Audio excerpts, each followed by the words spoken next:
queridos irmãos. Que bom que você pode participar do nosso culto online aqui da Igreja Batista Emanuel.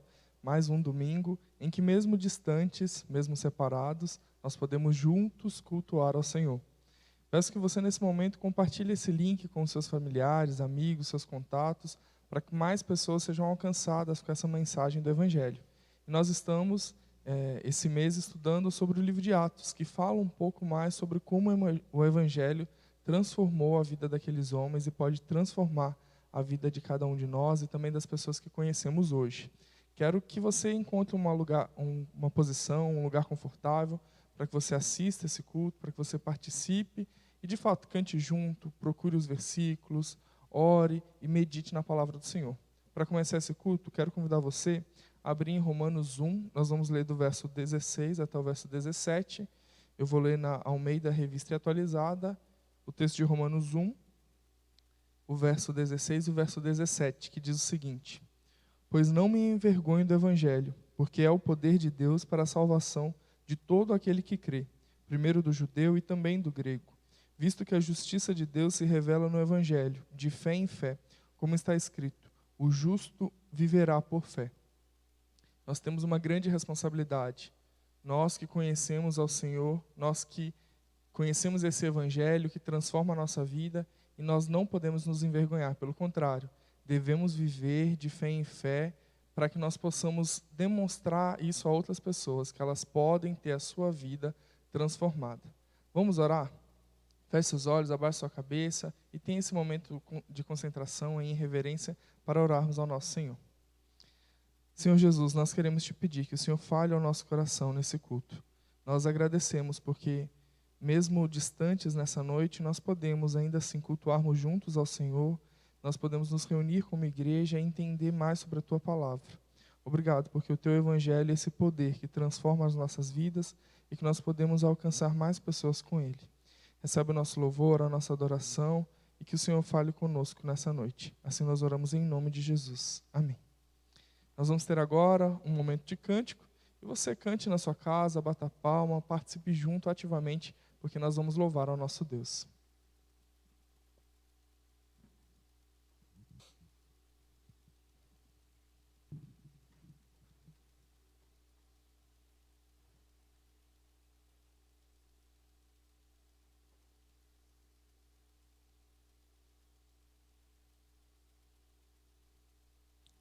Nós seguimos adorando esse Jesus maravilhoso.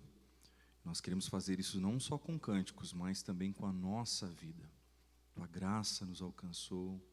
Para Ti nós queremos viver, Jesus, e compartilhar desse amor. É o que nós vamos cantar agora.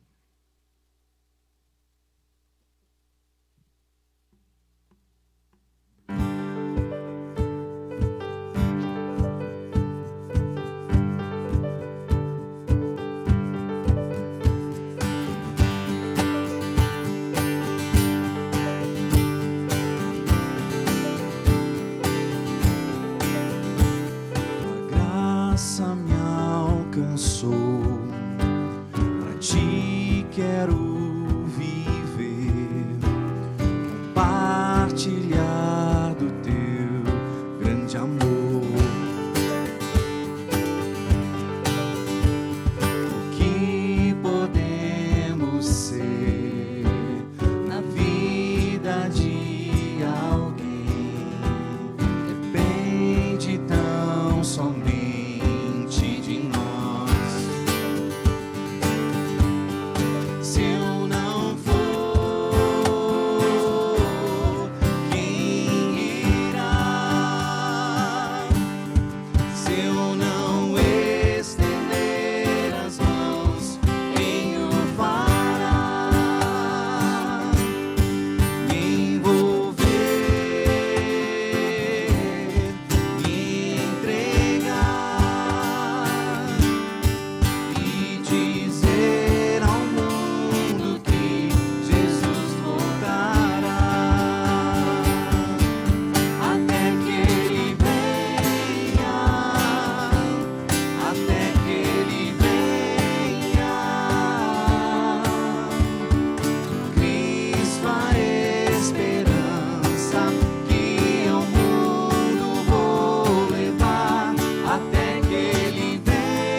que Ele venha.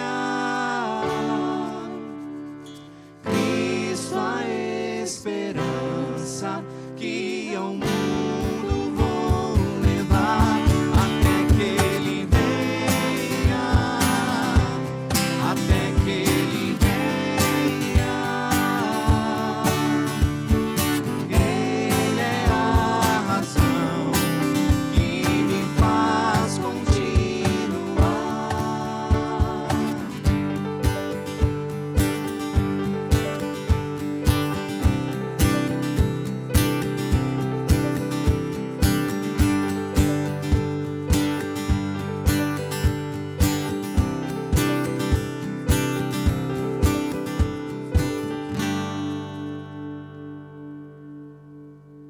De fato, Ele é a razão que nos faz continuar. Nós passamos por momentos de grandes bênçãos em nossas vidas e também de grandes lutas. E essa próxima canção nos ajuda a bendizer o nome do Senhor, independente das circunstâncias. Eu te bendirei, Jesus.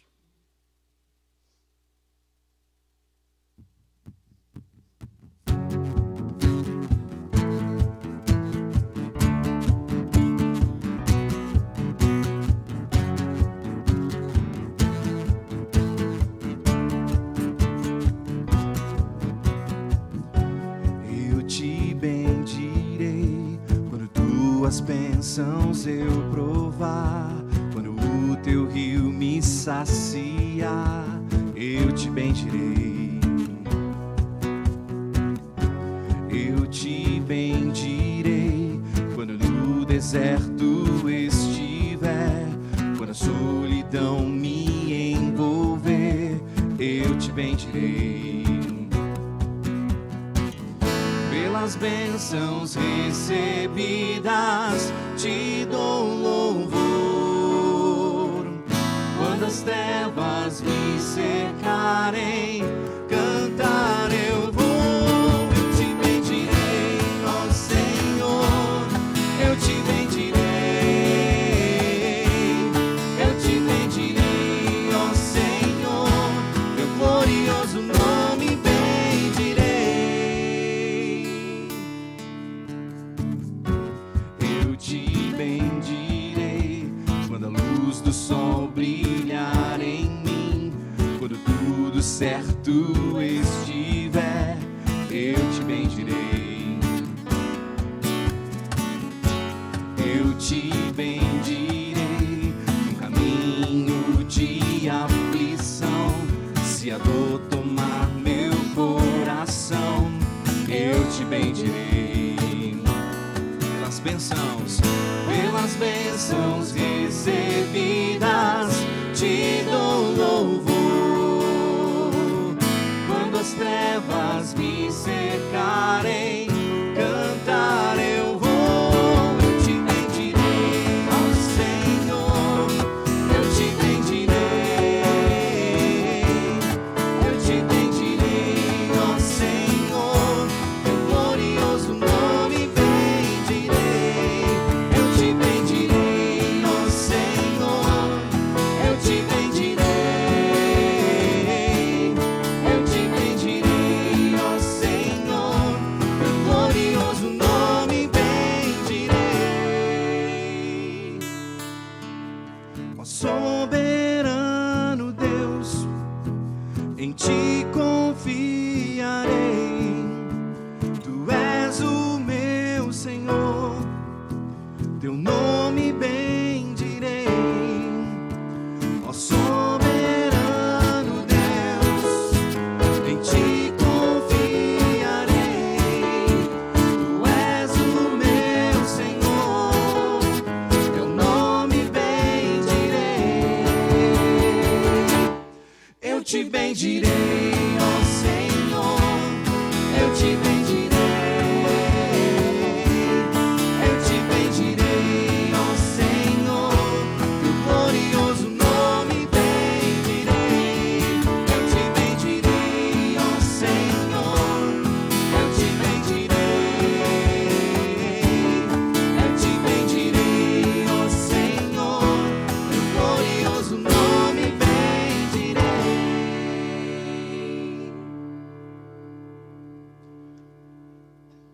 bendizemos, sim, Senhor Jesus, e queremos estar mais perto do Senhor, mais perto da Tua presença santificadora, que transforma as nossas vidas. Queremos entoar esse hino conhecidíssimo, para a honra e glória do Teu nome.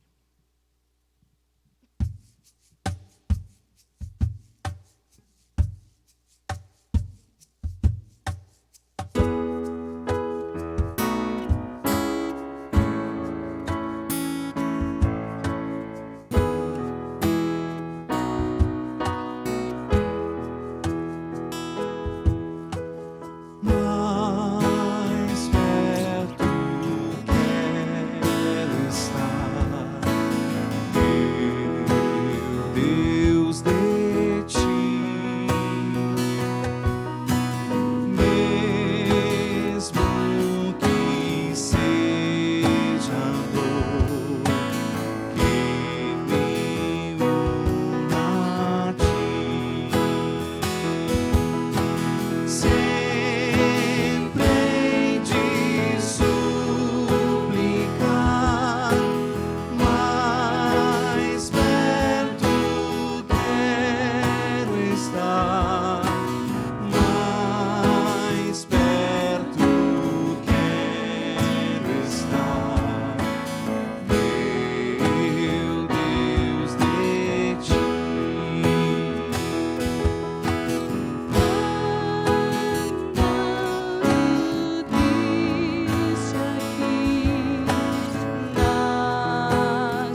Nós teremos agora o nosso momento de oração e eu quero compartilhar com você alguns motivos para que você ore, especialmente logo depois desse culto, reúna a sua família, tire um tempo para orar sobre isso, mas também durante a semana, né, você pode lembrar desses motivos para orarmos. O primeiro motivo que eu quero destacar é a saúde dos membros da nossa igreja, de seus familiares. Nós agradecemos ao Senhor porque tivemos muitas respostas de oração nessa área da saúde, mas nós queremos continuar pedindo que o Senhor cuide, preserve e proteja cada um dos seus filhos, cada um dos nossos irmãos, né, principalmente nesse tempo complicado de pandemia, temos grupo de risco, nós temos pessoas que têm mais essa propensão então a passar por problemas em relação a isso, então que o Senhor possa estar cuidando e guardando cada um de nós. Queremos também orar pelos profissionais da área da saúde, esses que têm trabalhado dia após dia, virado noites e estão na linha de frente, né, dessa batalha que todo mundo está vivendo, e que o Senhor possa proteger, guardar cada um deles, né, não só no país, não só no mundo, né, mas especialmente aqueles também que nós temos na nossa igreja, que têm trabalhado, né, nos hospitais, os enfermeiros, os médicos, todos essas pessoas envolvidas na área da saúde e que têm enfrentado essa pandemia com braveza, com valentia. Então nós queremos orar por esses profissionais de todo mundo, para que Deus preserve e cuide de cada um deles também. Queremos pedir de maneira muito especial a direção de Deus pela retomada das atividades presenciais. Nós sabemos que algumas coisas já estão liberadas, outras coisas ainda não, e nós não queremos fazer a nossa vontade, queremos entender de fato o que Deus quer para a nossa igreja, para que nós possamos retomar com as atividades, os ministérios, as atividades presenciais, e ao mesmo tempo que nós não possamos parar de nos reunirmos, que nós continuemos então a usar as ferramentas que temos disponíveis para que o corpo continue presente, que o corpo continue unido nesse tempo também. Então ore por nós, ore pela liderança da igreja, pelos pastores, pela diretoria, para que eles tenham uma direção clara em relação a essa retomada das atividades presenciais. Queremos orar também pelo nosso país, pelo nosso estado, pela nossa cidade, as inúmeras crises que temos passado agora e tantas informações que fica até difícil da gente filtrar, mas nós queremos colocar o nosso país diante do Senhor, nós queremos colocar a nossa cidade diante do Senhor, e nós sabemos que esse é o melhor lugar que ela pode estar. Então, que nós possamos pedir e clamar que o Senhor intervenha na situação, nessas crises financeiras, na crise política, na crise sanitária, tudo isso que temos vivido. Queremos orar também pela falta de chuva. Nós agradecemos porque choveu um pouco esse final de semana e o Senhor responde às nossas orações, nós temos certeza disso.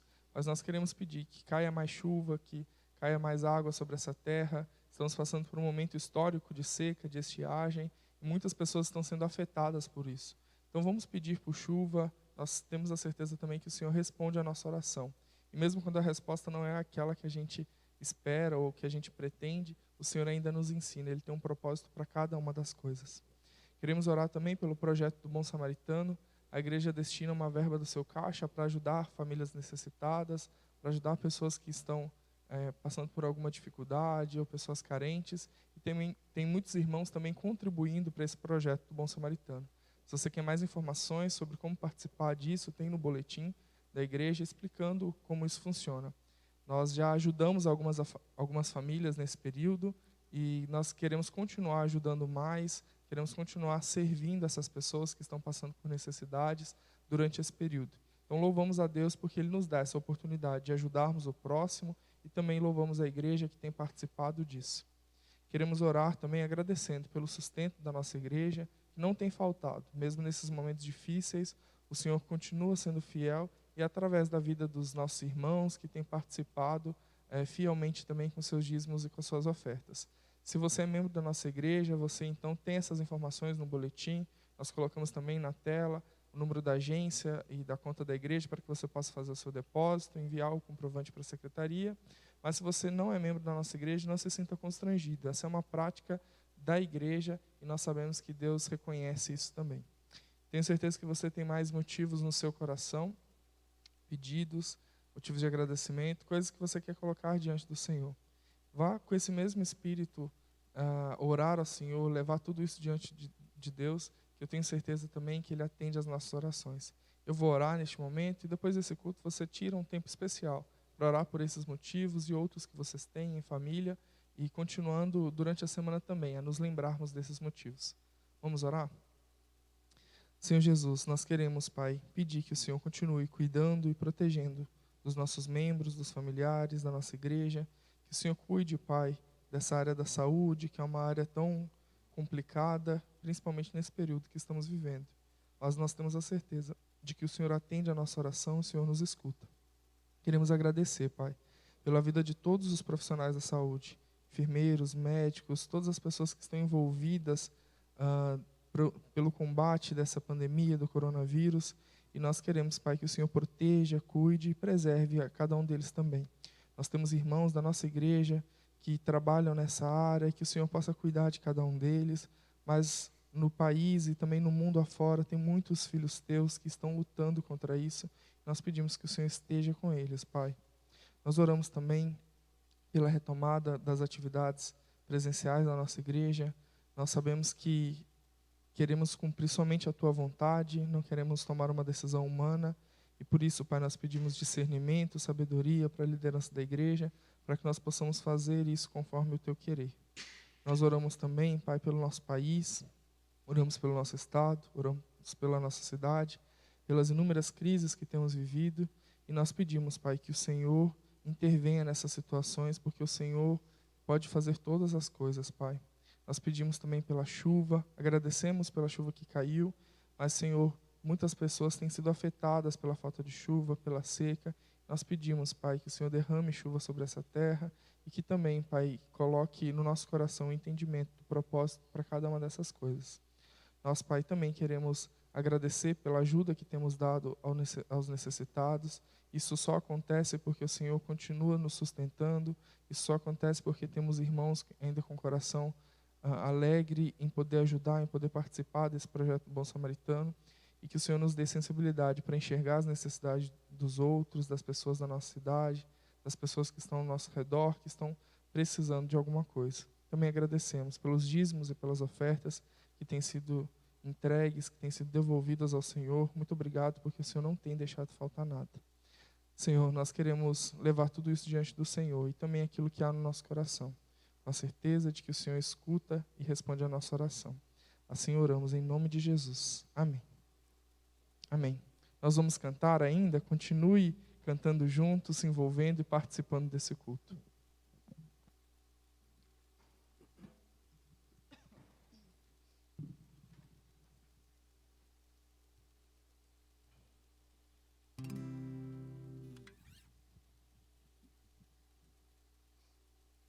Nós temos o privilégio de cantarmos um hino que foi composto há mais ou menos 500 anos atrás. Ele se chama Castelo Forte, de autoria de Martinho Lutero. Tem a ver com o que nós estamos passando, com o momento, e também com a palavra que ouviremos hoje, né? A porção da Bíblia do Senhor que ouviremos hoje. Cante conosco, declare essa verdade. Deus é nosso castelo forte.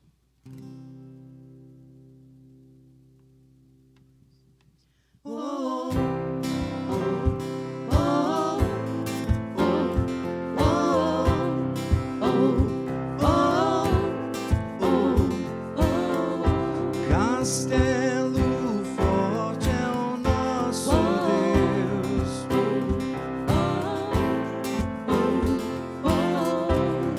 escudo e boa espada,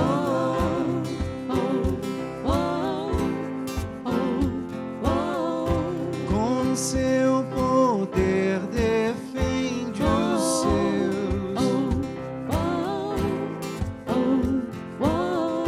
A sua igreja amada, com força e com furor, nos prova o tentador, com artimanhas tais,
com certeza.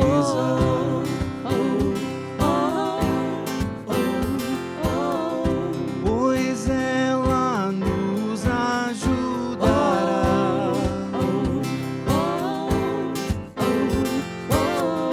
com armas de defesa. Se temos de perder família, bem esconder, embora a vida vá, por nós Jesus está e dá-nos a seu reino.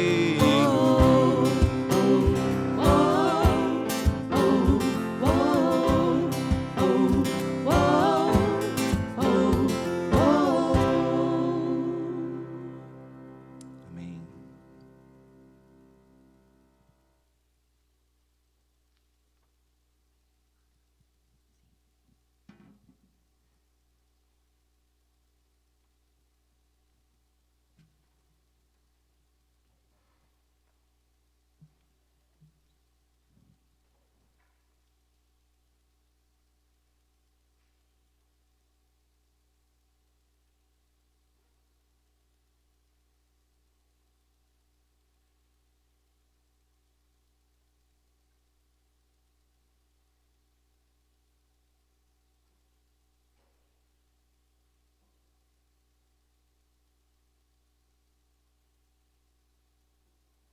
Seguimos no livro de Atos. Nós temos estudado sistematicamente esse livro do Novo Testamento.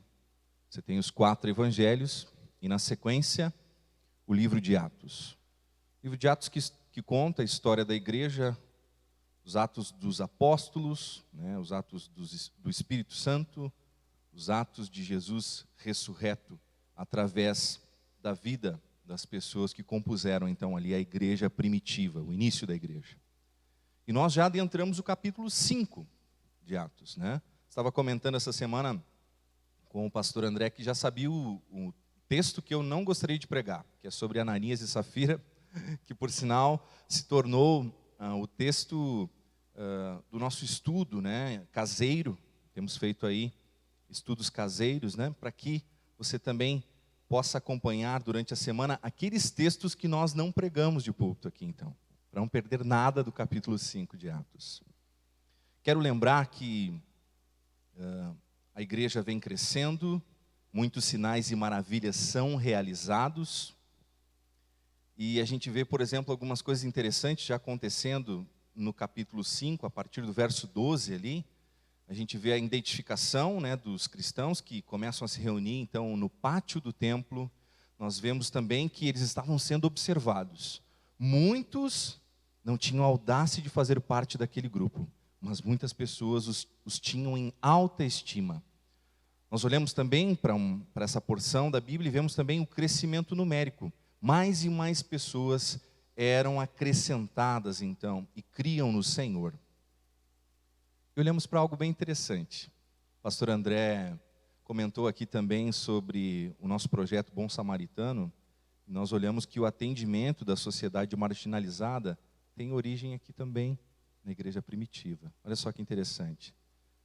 Nessa época em que as pessoas que eram doentes, impuras, ou eram possessas, né, por um espírito maligno, eram levadas até os apóstolos e elas eram curadas. Diz que multidões afluíam de cidades, né, circunvizinhas para, pelo menos, que quando o apóstolo Pedro passasse, a sua sombra tocasse neles e eles fossem curados. Você sabe que essas pessoas marginalizadas para a religião judaica não trazia respostas para essas pessoas. E a gente vê os apóstolos seguindo com obediência a Cristo, que também fez tanto isso no seu ministério terreno. É nesse contexto de transformação espiritual e social que os líderes religiosos voltam a perseguir os apóstolos. Os apóstolos realizam ali alguns milagres e sinais e, por conseguinte, recebem então essa perseguição. Como vai funcionar o estudo dessa noite? Vão ser 3 porções da Bíblia, né? A leitura de cada porção e a aplicação com 2 pontos em cada parte dessa leitura. Para que a gente possa tornar esse estudo dinâmico, né? Uma longa porção. Hoje nós vamos estudar, por exemplo, do verso 17 do capítulo 5 de Atos até o verso 42. Claro que de uma forma mais genérica, né? Não vamos poder entrar em todos os detalhes, mas acredito do fundo do meu coração que tem coisas preciosas dentro desse texto e que Deus quer nos ensinar através dele. Então, Atos 5, e a primeira porção que nós vamos ler é do verso 17 até o verso 24. Atos 5, do 17 ao 24. Diz assim a palavra de Deus. Então o sumo sacerdote e todos os seus companheiros, membros do partido dos saduceus, ficaram cheios de inveja. Por isso mandaram prender os apóstolos, colocando-os numa prisão pública. Mas durante a noite, um anjo do Senhor abriu as portas do cárcere, levou-os para fora e disse: dirijam-se ao templo e relatem ao povo toda a mensagem desta vida. E vida com letra maiúscula, apontando para Jesus. Ao amanhecer, verso 21, eles entraram no pátio do templo, como haviam sido instruídos, e começaram a ensinar o povo. Quando chegaram, o sumo sacerdote e os seus companheiros convocaram o sinédrio, toda a assembleia dos líderes religiosos de Israel, e mandaram buscar os apóstolos na prisão. Todavia, ao chegarem à prisão, os guardas não os encontraram ali. Então voltaram e relataram: encontramos a prisão trancada, com toda a segurança, com os guardas diante das portas, mas quando as abrimos, não havia ninguém. Diante desse relato, o capitão da guarda do templo e os chefes dos sacerdotes ficaram perplexos, imaginando o que havia acontecido. Olha que interessante. Dessa porção que lemos, eu quero tirar 2 aplicações, 2 questões práticas para a nossa vida cristã. Em primeiro lugar, quero dizer como vou chamar a mensagem de hoje. O título da nossa mensagem é O Verdadeiro Evangelho. Olhando para toda essa passagem, que ao final, né, dessa mensagem vamos contemplar, percebi ali grandes indícios do que é o verdadeiro Evangelho. Como primeiro ponto, primeiro apontamento, quero dizer para você que o verdadeiro Evangelho não está preso.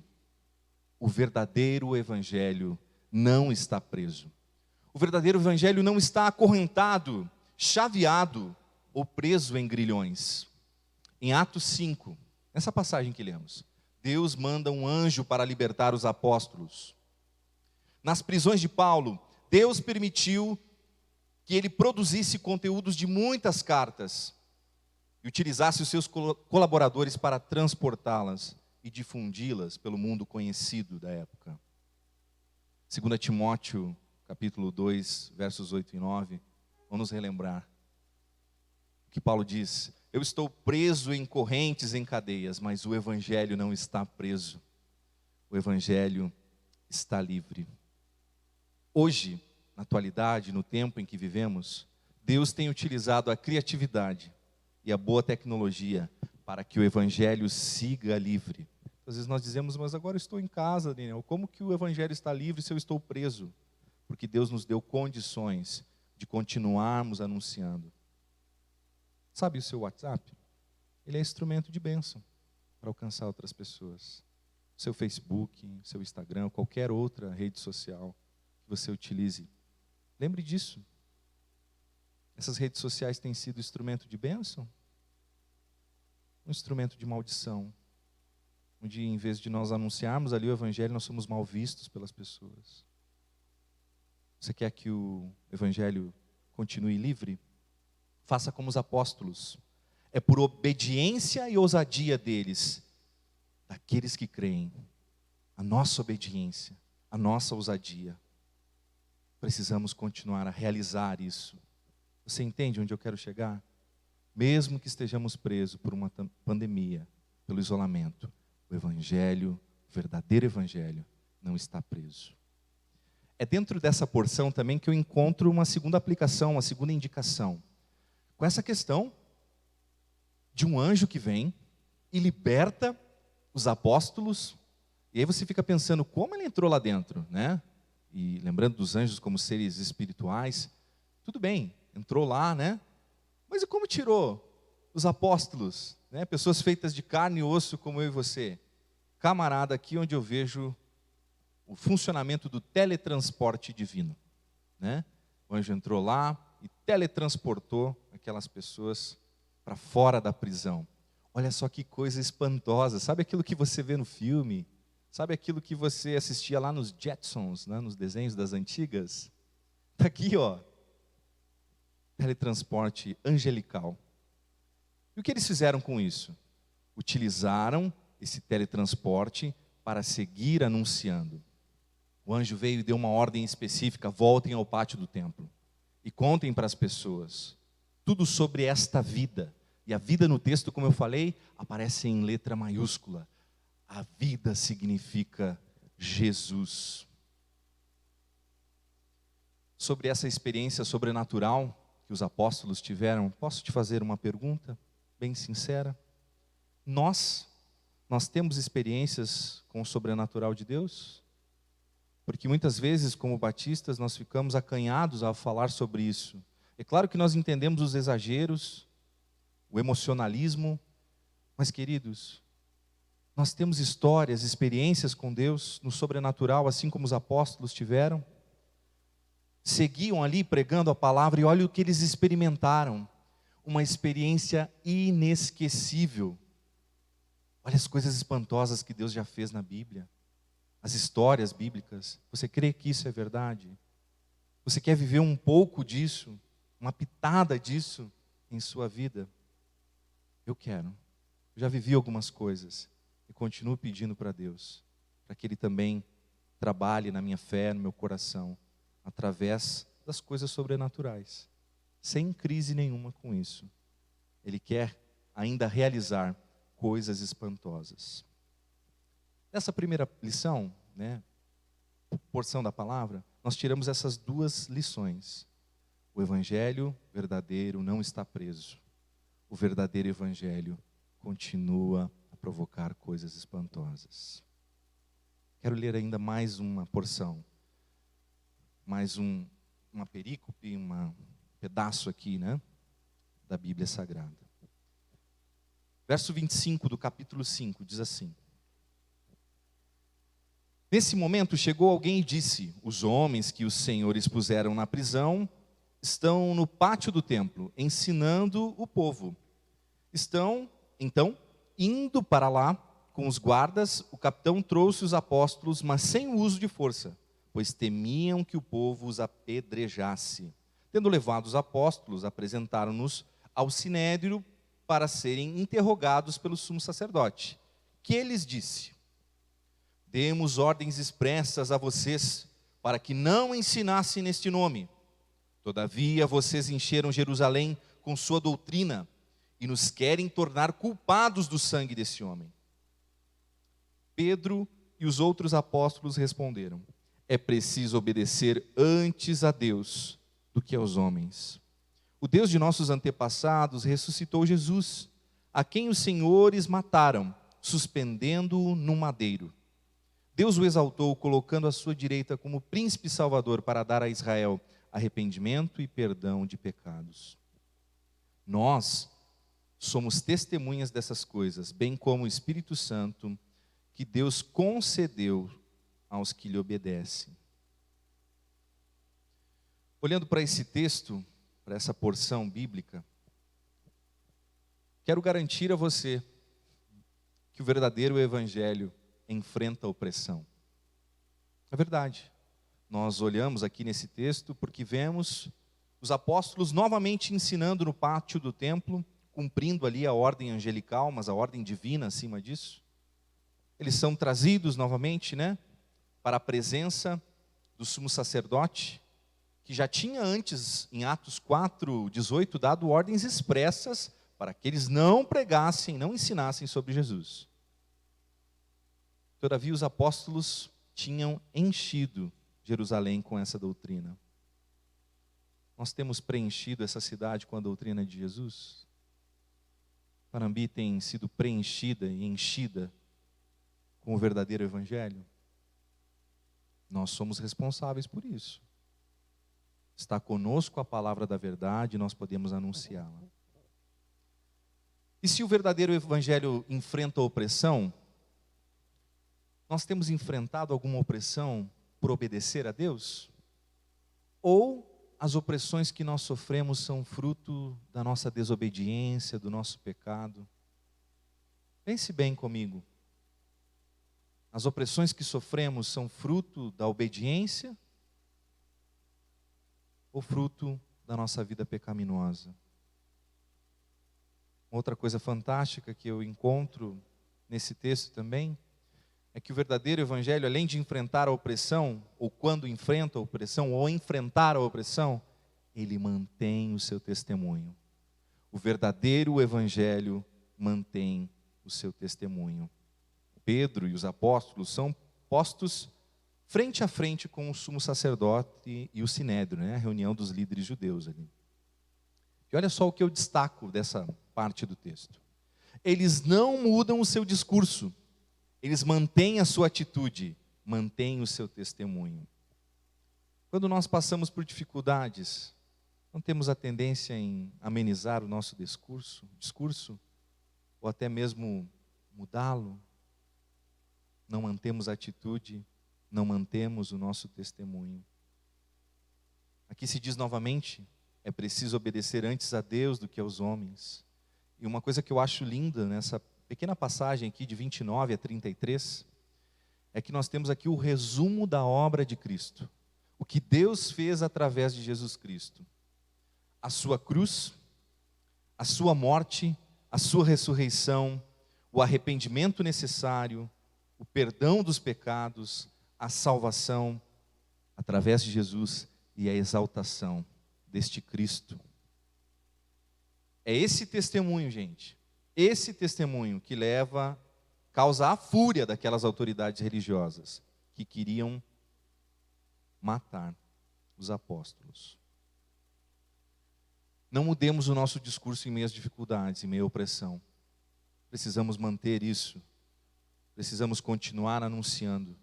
Precisamos continuar testemunhando. Você pode se perguntar, mas pastor Dan, eu estou em casa, como eu faço isso? Já citamos antes. Nós temos ferramentas que queremos utilizar para a bênção de Deus, para abençoar outras pessoas, para alcançar outros com esse testemunho, que não deixa de acontecer por causa da opressão. Mas essas duas questões que nós podemos aprender aqui. E também, uma última parte deste texto, quero ler ainda com vocês, do verso 34 até o verso 42. Olha só que singelo ensinamento, que rico ensinamento nós encontramos aqui. Mas um fariseu chamado Gamaliel, mestre da lei, respeitado por todo o povo, levantou-se no sinédrio e pediu que os homens fossem retirados por um momento. Então lhes disse: Israelitas, considerem cuidadosamente o que pretendem fazer a esses homens. Há algum tempo apareceu Teudas, reivindicando ser alguém, e cerca de 400 homens se juntaram a ele. Ele foi morto, todos os seus seguidores se dispersaram e acabaram em nada. Depois dele, nos dias do recenseamento, apareceu Judas, o galileu, que liderou um grupo em rebelião. Ele também foi morto, e todos os seus seguidores foram dispersos. Portanto, nesse caso, eu os aconselho: deixem esses homens em paz e soltem-nos. Preste bem atenção agora, parte B do verso 38. Se o propósito ou atividade deles for de origem humana, fracassará. Se proceder de Deus, vocês não serão capazes de impedi-los, pois se acharão lutando contra Deus. Eles foram convencidos pelo discurso de Gamaliel, chamaram os apóstolos e mandaram açoitá-los. Depois ordenaram-lhes que não falassem no nome de Jesus e os deixaram sair em liberdade. Os apóstolos saíram do sinédrio, alegres por terem sido considerados dignos de serem humilhados por causa do nome de Jesus. Todos os dias, no templo e de casa em casa, não deixavam de ensinar e proclamar que Jesus é o Cristo. Aparece um personagem diferente aqui. Um líder judeu, um fariseu, né? Conhecido por Gamaliel. Um cara respeitadíssimo entre a liderança religiosa e também pelo povo. E ele fala sobre dois personagens que apareceram, assim como Jesus ou como os apóstolos aparecem ali naquela cena, que também juntaram os seus discípulos, né? Fala de um deles ali até causando uma espécie de rebelião, mas que ambos não deu em nada. E uma coisa que me chama muito a atenção é essa fala do verso 38. Gamaliel diz sabiamente, inspirado por Deus: se o propósito ou atividade deles for de origem humana, fracassará. Assim como fracassou Teudas, também Judas, o Galileu, nessa história que Gamaliel conta. Mas se proceder de Deus, vocês não serão capazes de impedi-los, pois se acharão lutando contra Deus. O que me marca nessa passagem é que o verdadeiro evangelho permanece. E os verdadeiros cristãos também permanecem. Nós olhamos para a causa de Cristo e é uma causa eternal. O seu sacrifício na cruz é realizado de forma perfeita e única. Mas o fato é que também em João 15, ao falar da videira verdadeira, Jesus também nos convida a permanecer. O verdadeiro evangelho permanece. Tem coisas que vão passar por aí, dentro de doutrinas, teologias equivocadas, mas o verdadeiro evangelho permanecerá.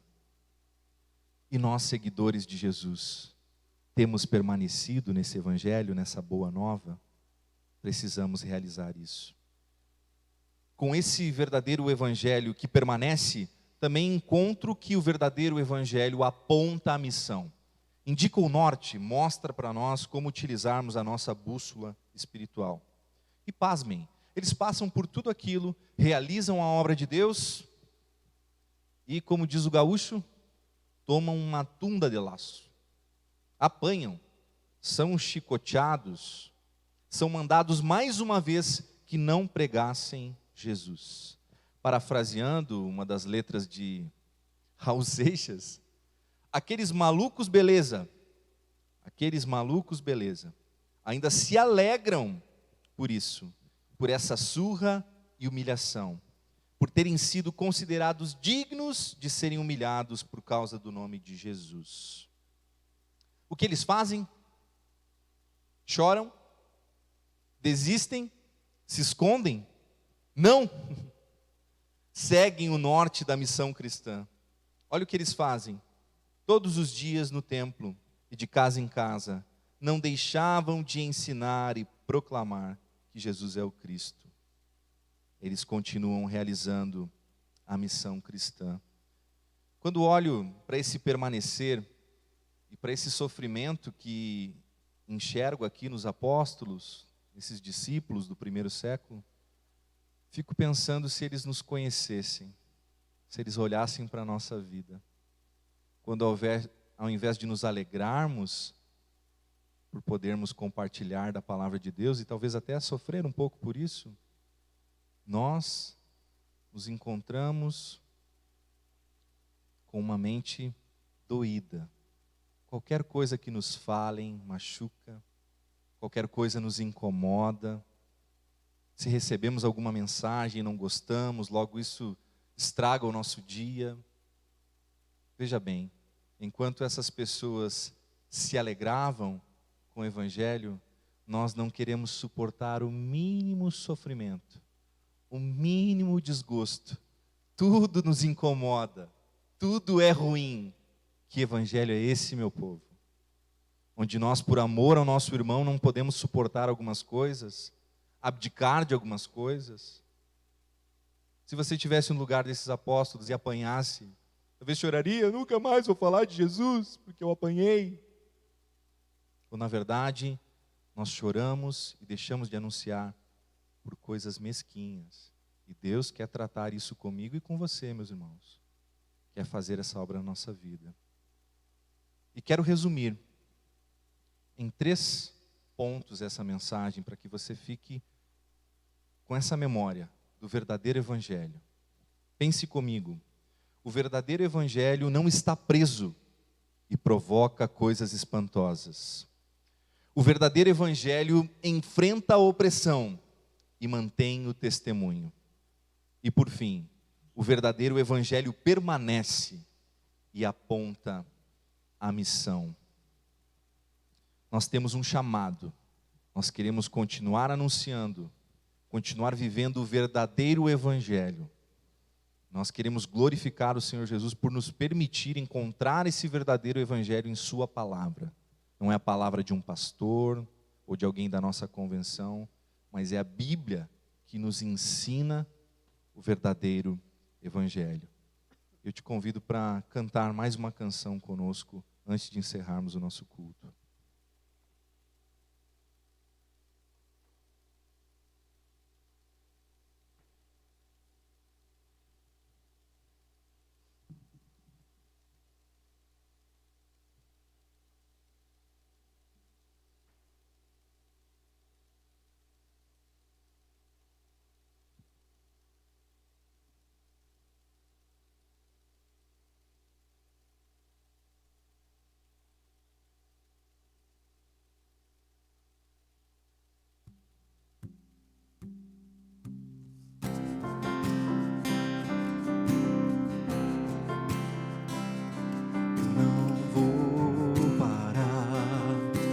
estrada é muito longa, vou continuar.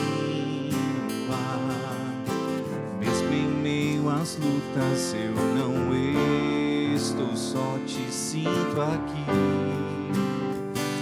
A vida é mesmo assim, tantas aflições eu tenho que enfrentar, mas o Senhor está sempre a me proteger, te sinto aqui. Quando o vento sopra contra mim e os problemas tentam me abater, eu me lembro, grande eu sou, me enviou. Eu tenho um chamado, jamais vou me calar. Eu tenho um chamado, o Evangelho anuncia. Eu fui escolhido no ventre da minha mãe. Eu sei que Deus não abre mão de mim, não. Há muito pra fazer, não há mais tempo para olhar pra trás.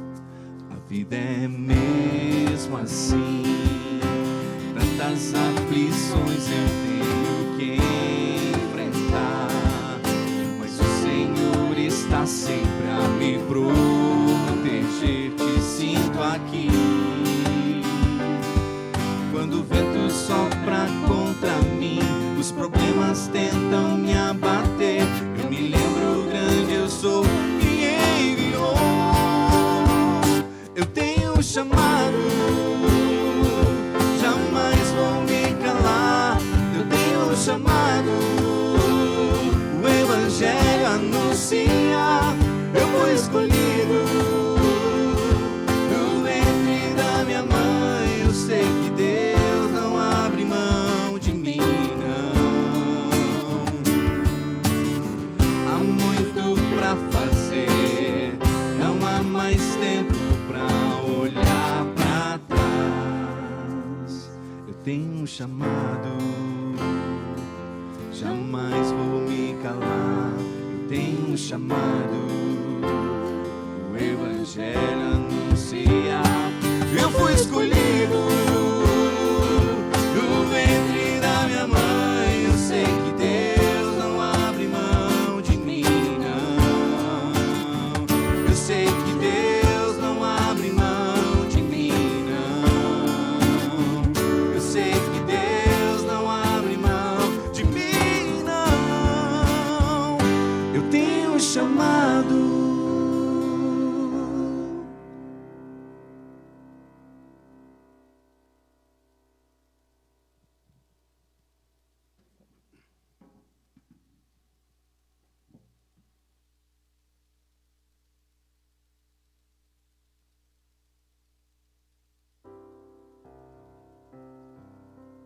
Nós temos um chamado, sim, a anunciar o Evangelho que não está preso, o Evangelho que continua provocando coisas espantosas, o Evangelho que enfrenta a opressão e mantém o seu testemunho, e que permanece apontando a missão cristã. Esse é o Evangelho do Senhor Jesus. É isso que, como igreja, nós queremos viver. Se não temos conseguido, vamos buscar com mais afinco. Vamos aproveitar esse tempo de isolamento, de pandemia, para repensar como nós temos seguido a Cristo. A vida de serviço a Cristo é de fato atrapalhada nesse momento, mas é permitida pelo Senhor, pelas várias ferramentas que temos. Nós temos esse chamado, nós queremos anunciar, viver e testemunhar o verdadeiro Evangelho. Quero desejar a você uma ótima semana em Cristo Jesus, que você possa encontrar nas páginas da Bíblia esse Evangelho verdadeiro. Ainda quero orar com você. Senhor Deus, através de Jesus Cristo e da sua obra redentora, nós cremos que podemos viver esse Evangelho verdadeiro. A boa notícia não é só o término do isolamento ou da pandemia. A boa notícia foi anunciada há 2000 anos atrás. E nós podemos recebê-la agora, nesse instante. Oro pelas pessoas que estão em casa, Senhor Jesus, mas não tomaram uma decisão verdadeira ainda, para viver o verdadeiro Evangelho, o Evangelho genuíno. Ajuda cada um nesse instante a receber a salvação e o Teu Espírito Santo como selo da promessa. E que nós que já conhecemos a palavra e temos vivido isso em nossas vidas, consigamos enxergar e diferenciar aquilo que é o falso evangelho para o verdadeiro evangelho de Jesus Cristo. Essa é a nossa singela oração. E fazemos isso no nome do Teu Filho amado Jesus. Amém. Uma boa noite a todos. Que Deus vos abençoe. Tchau, tchau.